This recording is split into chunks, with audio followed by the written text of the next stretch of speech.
Hello बच्चों, अब हम करेंगे EM spectrum.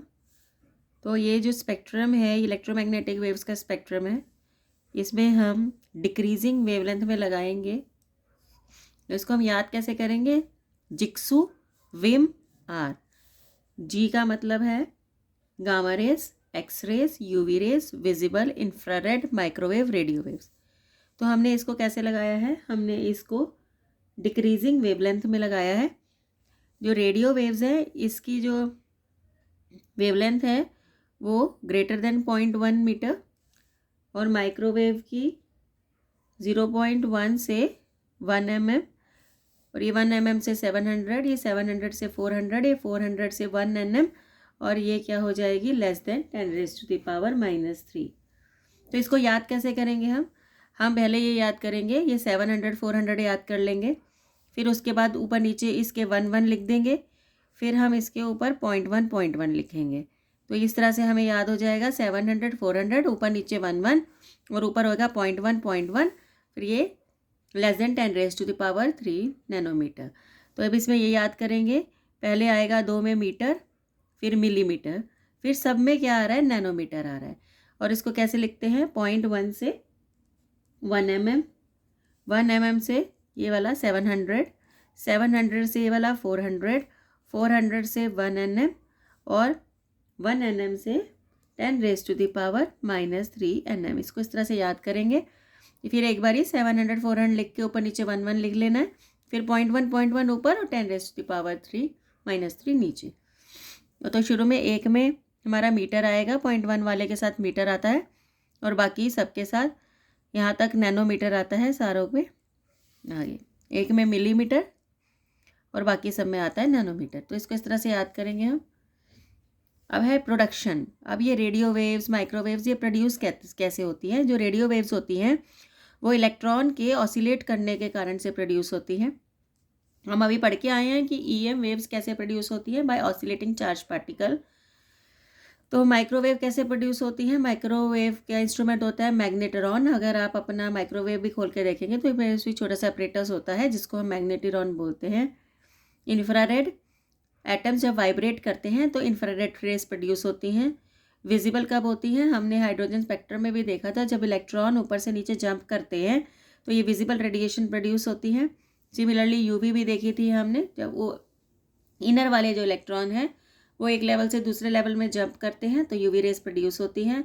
X rays X tube से और gamma red radio active decay से प्रोड्यूस होती हैं। तो ये हमने प्रोडक्शन कर ली। अब डिटेक्शन कैसे करते हैं? रेडियो वेव्स ये एंटीना और रिसीवर्स वगैरह के थ्रू जो है वो डिटेक्ट कर लेते हैं। माइक्रोवेव डायोड्स के थ्रू हम या पानी के थ्रू भी डिटेक्ट हो जाता है। पॉइंट कॉन्टैक्ट डायोड्स के थ्रू भी ये डिटेक्ट हो जाता है।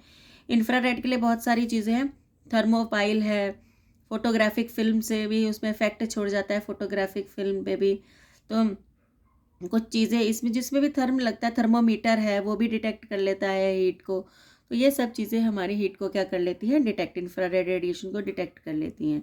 विजिबल, हमारी ह्यूमन आई ही सबसे बड़ा इंस्ट्रूमेंट है जो विजिबल रे को डिटेक्ट कर लेता है। फोटो सेल, फोटोग्राफिक फिल्म, इसके बाद सारी फोटोग्राफिक फिल्म से तो डिटेक्ट हो ही जाएंगी। यूवी जो है वो भी फोटोग्राफिक फिल्म से डिटेक्ट हो जाता है। एक्सरे भी फोटोग्राफिक फिल्म से डिटेक्ट हो जाती है और गामा रेज भी फोटोग्राफिक फिल्म से डिटेक्ट हो जाती है। तो ये हमारी डिटेक्शन है। अब इसके यूजेस हैं। जो रेडियो वेव्स है वो कम्युनिकेशन के लिए यूज़ होता है। रेडियो वेव्स जो है वो कम्युनिकेशन के लिए यूज़ होता है। जब यहाँ से हम रेडियो वेव फेंकते हैं तो आइनोस्फीयर, जो अर्थ की आइनोस्फीयर लेयर होती है, उससे रिफ्लेक्ट होके जो है दूसरे एंड पर ये कम्युनिकेशन जो सिग्नल है वो पहुंच जाता है। माइक्रोवेव जो है, माइक्रोवेव कम्युनिकेशन के लिए और रडार में यूज़ होता है, कम्युनिकेशन के लिए, कुकिंग के लिए।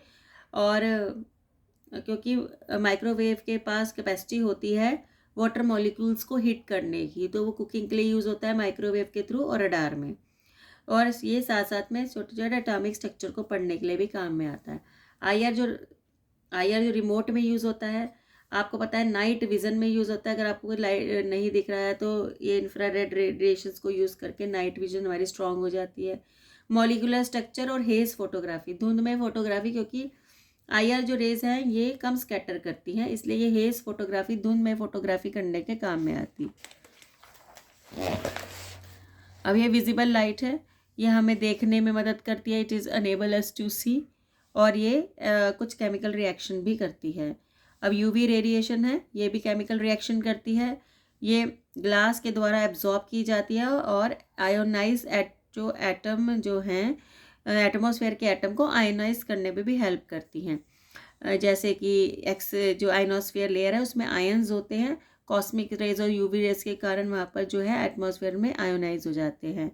एक्सरेज क्यों सी यूज़ होती है आपको पता है, रेडियोग्राफी में जब आप एक्सरे फ्रैक्चर का लेते हैं वो रेडियोग्राफी होती है, उसमें एक्सरेज यूज़ होती हैं गैस को आयनाइज करने में, फ्लोरोसेंस इफेक्ट करने में, और फोटो इलेक्ट्रिक एमिशन आपने पढ़ा है जो ड्यूल नेचर में फोटो इलेक्ट्रिक एमिशन एक्सरेज से भी होती हैं, तो गामा रेज से भी ये सारी चीज़ें होती हैं। तो ये रिपीट हो गया। तो ये हमारी टेबल है जो हमने याद करना है। इसके क्वेश्चंस ज़रूर आते हैं। EM spectrum